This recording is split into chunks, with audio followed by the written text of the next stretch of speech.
আজ সর্বপল্লী রাধাকৃষ্ণনের জন্মদিন অর্থাৎ শিক্ষক দিবস। দেশ জুড়ে সব জায়গায় পালন করা হচ্ছে টিচার্স ডে। সোজা ভাষায় বলতে গেলে শিক্ষক শিক্ষিকারা হলেন আমাদের জীবনের পথপ্রদর্শক।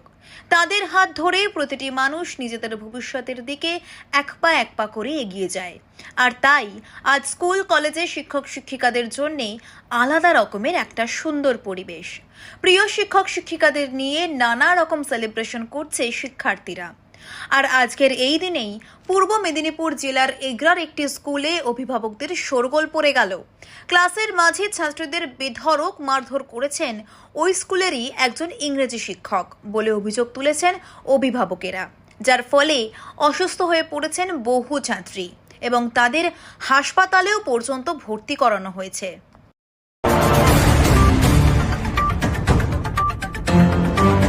মহুয়া মৈত্রের মন্তব্যের পরিপ্রেক্ষিতে মতুয়া নমঃশূদ্র তপশিলীদের নিয়ে মমতা বন্দ্যোপাধ্যায়কে চিঠি দিলেন তৃণমূল সাংসদ মমতা বালা ঠাকুরের অল ইন্ডিয়া মতুয়া মহাসংঘ। সম্প্রতি কৃষ্ণনগর লোকসভার সাংসদ মহুয়া মৈত্র একটি কর্মসূচিতে মতুয়া নমঃশূদ্র তপশিলীদের সম্পর্কে একটি মন্তব্য করেছেন, যা নিয়ে তৈরি হয়েছে বিতর্ক। তার পরিপ্রেক্ষিতে এবার ঠাকুর বাড়ি থেকে দলমত নির্বিশেষে প্রতিবাদের সুর শোনা যাচ্ছে। অভিযোগ, শান্তনু ঠাকুর এবং মমতাবালা ঠাকুরের অনুগামী মতুয়ারা নিঃশর্ত ক্ষমা চাওয়ার জন্য একটি নির্দিষ্ট সময় বেঁধে দিয়েছিলেন, কিন্তু সেই সময় পার হয়ে যাওয়ার পরেও মহুয়া মৈত্র ক্ষমা চাননি। তাই এবার তারা নিজেরাই চিঠি দিলেন মুখ্যমন্ত্রী মমতা বন্দ্যোপাধ্যায়কে।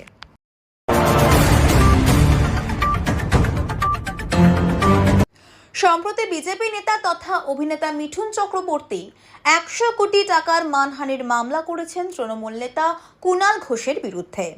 গতকাল কুণাল স্পষ্ট করে বলে দিয়েছিলেন, আদেও তিনি ঘটনা প্রবাহে বিন্দুমাত্র বিচলিত নন। তিনি আজ আরও এক ধাপ এগিয়ে জানিয়ে দিলেন, তিনি রাজীব কুমার মডেল অনুসরণ করে মিঠুনের মানহানি মামলার মোকাবিলা করবেন। প্রসঙ্গত, রাজ্য সরকার সারদা তদন্তে যে বিশেষ তদন্তকারী দল গঠন করেছিলেন তার মাথায় ছিলেন রাজীব। সেই সিটই গ্রেফতার করেছিল কুণালকে। মিঠুনের ক্ষেত্রেও কুণাল সেই মডেল অনুসরণ করতে চান।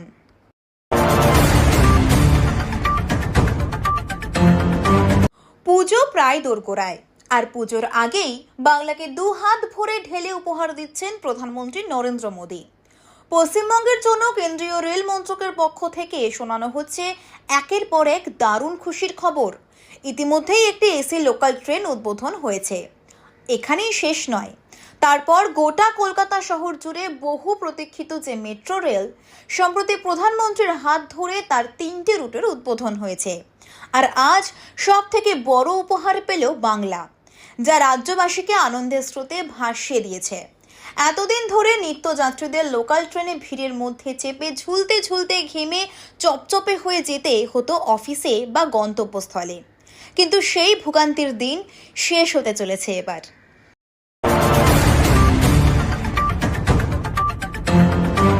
লম্বা লাইনে দাঁড়িয়ে আর কষ্ট নয়, এখন থেকে ঘরে বসেই পশ্চিমবঙ্গবাসীরা ডোমিসাইল সার্টিফিকেটের জন্য আবেদন করতে পারবেন। রাজ্য সরকারের তরফে চালু হয়েছে একটি পোর্টালের নাম ই-ডিস্ট্রিক্ট 2.0 পোর্টাল। আর এই পোর্টালটি চালু হওয়ার পর থেকে প্রক্রিয়াটি অনেক সহজ এবং স্বচ্ছ হয়ে গিয়েছে। শিক্ষা, চাকরি কিংবা বিভিন্ন সরকারি সুবিধা পেতে গেলে এই সার্টিফিকেটটি অপরিহার্য। তাই আবেদনকারীদের জন্য নতুন এক বড় স্বস্তির পথ খুলে দিল এই ডিজিটাল পরিষেবা।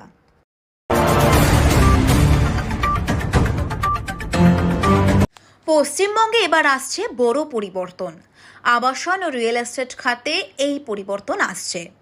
গতকাল একটি নতুন নীতিতে অনুমোদন দেওয়া হয়েছে রাজ্য মন্ত্রিসভার বৈঠকে, যার ফলে অব্যবহৃত পুরনো শিল্প জমি আবাসন ও রিয়েল এস্টেট প্রকল্পে ব্যবহার করা যাবে। মূলত এই সিদ্ধান্তের মূল লক্ষ্য হল বহু দশক ধরে রাজ্যে খালি পড়ে থাকা জমিগুলোকে কাজে লাগানো। একসময় এই জমিগুলো দেওয়া হয়েছিল শিল্প প্রতিষ্ঠানে কর্মীদের আবাসন তৈরির জন্য, যার বেশিরভাগটাই আর ব্যবহৃত হচ্ছে না এখন।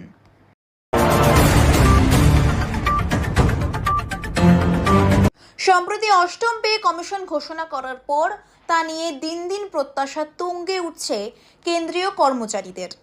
কেন্দ্রীয় সরকারের প্রায় ৪৯ লক্ষ কর্মী এবং ৬৫ লক্ষ অবসরপ্রাপ্ত কর্মচারী আগ্রহ ভরে অপেক্ষা করছেন তাদের বেতন কাঠামো এবং ভাতা সংক্রান্ত নতুন সিদ্ধান্তগুলির জন্য। যদিও ২০২৬ সালে কমিশন আনুষ্ঠানিকভাবে গঠিত হওয়ার সম্ভাবনা রয়েছে, এর সুপারিশ কার্যকর হতে অন্তত ২০২৮ সালের গোড়ার দিক পর্যন্ত সময় লাগবে।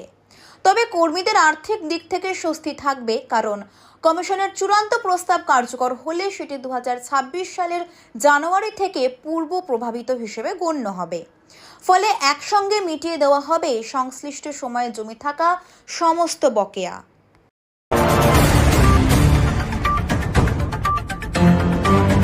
জিএসটি 2.0 ঘোষণার পর একান্ত সাক্ষাৎকারে প্রথমবারের মতো মুখ খুলেছেন কেন্দ্রীয় অর্থমন্ত্রী নির্মলা সীতারামন। আর সেখানেই তিনি জিএসটি প্রসঙ্গে টেনে এনেছেন প্রাক্তন অর্থমন্ত্রী প্রণব মুখোপাধ্যায়ের কথা। জিএসটি সংস্কার নিয়ে বলতে গিয়ে তিনি জানান, বর্তমানে ৯৯% পণ্যের উপরই কর কমানো হয়েছে এবং মাত্র কয়েকটি পণ্যে ৪০% কর আরোপিত রয়েছে। তিনি উল্লেখ করেন, কৃষকদের জন্য ব্যবহৃত অনেক জিনিসের ওপর থেকেও জিএসটি কমানো হয়েছে।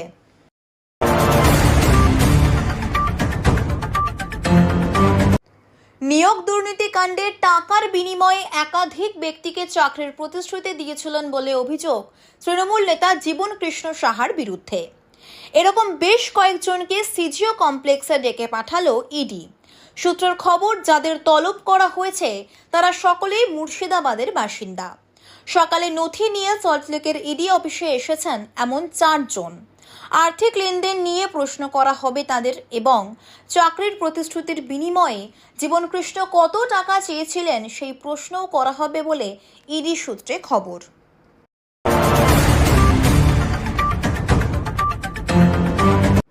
রাজ্য বিধানসভায় গতকাল যে হুলস্থুল পরিস্থিতির সৃষ্টি হয়েছিল তার প্রত্যক্ষদর্শী সকলেই। তবে মমতা বন্দ্যোপাধ্যায় যে শুধুমাত্র বিরোধীদের কণ্ঠরোধ করেছেন তা কিন্তু নয়। তিনি নিজের দলকেও ছেড়ে কথা বলেননি। যদি তার দলের কেউ বেশি খবরের শিরোনামে চলে আসেন তাহলে তিনি তার ডানা ছাড়তেও দুবার ভাবেন না। এবার রাজ্য বিধানসভায় যে চিত্র দেখা গেল তারপর প্রশ্ন উঠছে যে কোনো জনপ্রতিনিধিকে কি মমতা বন্দ্যোপাধ্যায় তার প্রাপ্য বিন্দুমাত্র সম্মানটুকুও দেবেন না? বিরোধীরা ইতিমধ্যেই তৃণমূলকে এই বিষয় তুলে ধরে কটাক্ষ করতে শুরু করেছে।